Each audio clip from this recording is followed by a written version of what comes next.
అపోస్తలుల కార్యములు 5వ అధ్యాయం. అననీయ అను ఒక మనుష్యుడు తన భార్య అయిన సప్ఫెరతో ఏకమై పొలం అమ్మెను. భార్య ఎరుకనే వాడు దాని వెలలో కొంత దాచుకొని కొంత తెచ్చి అపోస్తలుల పాదముల యొద్ద పెట్టెను. అప్పుడు పేతురు, అననీయ, నీ భూమి వెలలో కొంత దాచుకొని పరిశుద్ధాత్మను మోసపుచ్చుటకు సాతాను ఎందుకు నీ హృదయమును ప్రేరేపించెను? అది నీ యొద్ద ఉన్నప్పుడు నీదే గదా. అమ్మిన పిమ్మట అది నీ వశమై ఉండలేదా? ఎందుకు ఈ సంగతి నీ హృదయంలో ఉద్దేశించుకొన్నావు? నీవు మనుషులతో కాదు, దేవునితోనే అబద్ధమాడితివని వానితో చెప్పెను. అననీయ ఈ మాటలు వినుచూనే పడి ప్రాణము విడువగా వినిన వారికందరికిని మిగుల భయము కలిగెను. అప్పుడు పడుచువారు లేచి వానిని బట్టతో చుట్టి మోసుకొని పోయి పాతిపెట్టిరి. ఇంచుమించు 3 గంటల సేపటికి వాని భార్య జరిగినది ఎరుగక లోపలికి వచ్చెను. అప్పుడు పేతురు, మీరు ఆ భూమిని ఇంతకే అమ్మితిరా? నాతో చెప్పుమని ఆమెను అడిగాను. అందుకామె, అవును, ఇంతకే అని చెప్పాను. అందుకు పేతురు, ప్రభు యొక్క ఆత్మను శోధించుటకు మీరెందుకు ఏకీభవించితిరి? ఇదిగో, నీ పెనిమిటిని పాతిపెట్టిన వారి పాదములు వాకిటనే ఉన్నవి. వారు నిన్నును మోసుకొని పోవుదురని ఆమెతో చెప్పెను. వెంటనే ఆమె అతని పాదముల యొద్ద పడి ప్రాణము విడిచెను. ఆ పడుచువారు లోపలికి వచ్చి ఆమె చనిపోయినది చూచి ఆమెను మోసుకొని పోయి ఆమె పెనిమిటి యొద్ద పాతిపెట్టిరి. సంఘమంతటికిని ఈ సంగతులు వినిన వారందరికిని మిగుల భయము కలిగెను. ప్రజల మధ్య అనేకమైన సూచక క్రియలను మహత్కార్యములను అపోస్తలుల చేత చేయబడుచుండెను.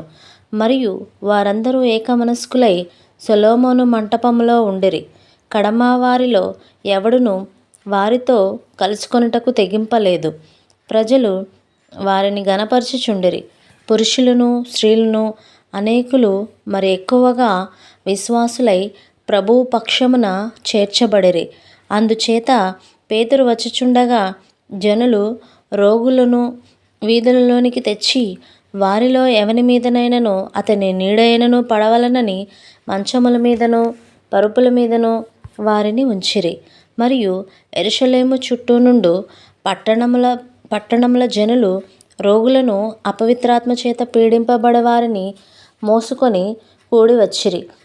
వారందరూ స్వస్థత పొందిరి.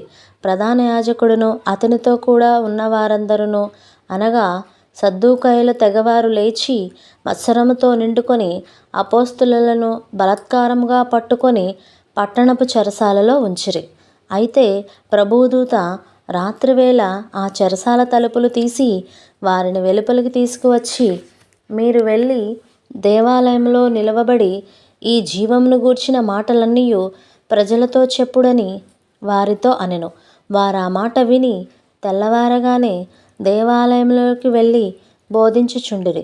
ప్రధాన యాజకుడును అతనితో కూడా ఉన్నవారును వచ్చి మహాసభ వారిని ఇశ్రాయేలుల పెద్దలందరినీ పిలువనంపించి వారిని తోడుకొని రండని బంట్రోతులను చెరసాలకు పంపిరి.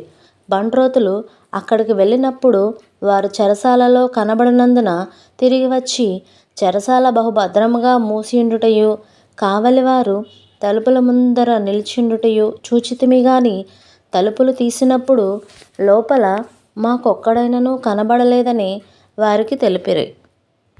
అంతటా దేవాలయపు అధిపతియు ప్రధాన యాజకులను ఆ మాటలు విని ఇది ఏమౌనో అని వారి విషయమై ఎటూ తోచక ఉండిరి.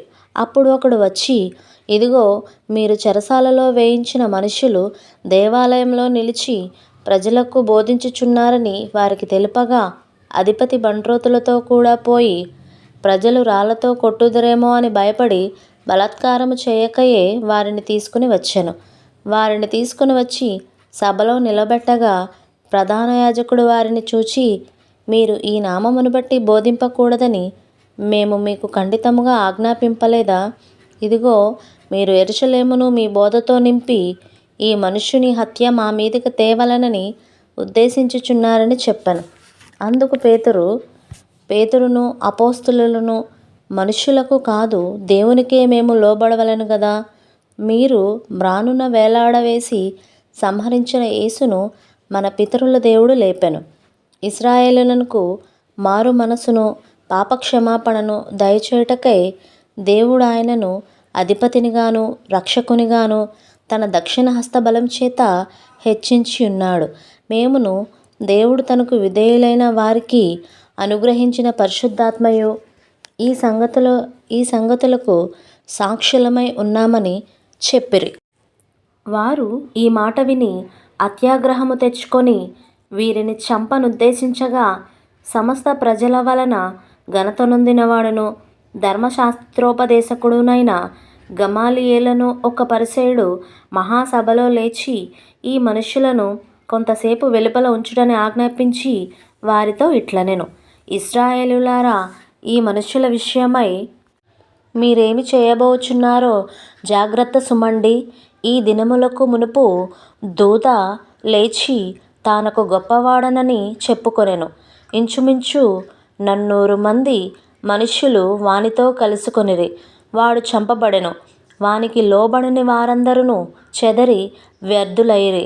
వానికి తరువాత జనసంఖ్య దినములలో గలిలయుడైన యూదా అను ఒకడు వచ్చి ప్రజలను తనతో కూడా తిరుగుబాటు చేయ ప్రేరేపించెను. వాడు కూడా నశించెను. వానికి లోబడిన వారందరును చెదిరిపోయిరి. కాబట్టి నేను మీతో చెప్పునదేమనగా, ఈ మనుష్యుల జోలికి పోక వారిని విడిచిపెట్టుడి.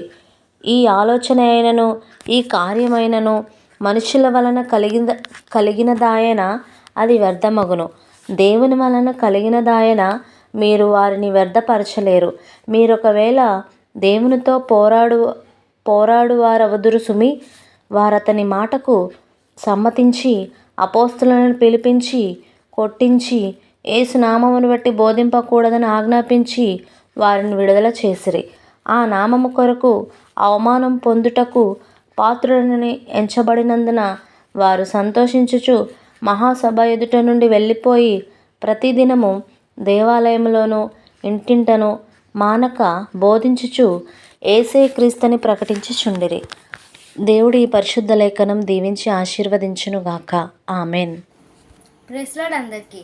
ఈరోజు వాక్యం విన్నారు కదా, అలాగే ఇంకొంతమంది కూడా వినిపించండి.